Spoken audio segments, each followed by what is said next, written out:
amount paling besar. Present amount paling besar. Yang ni selalu orang sebutlah amount paling besar.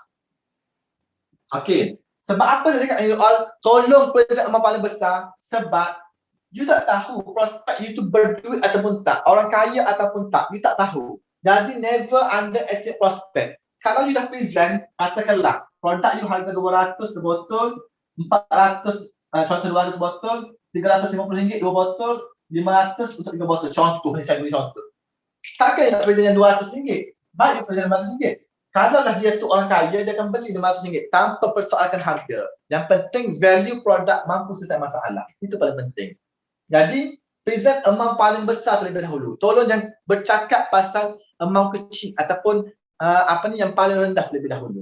Okey, boleh. Itu yang kedua.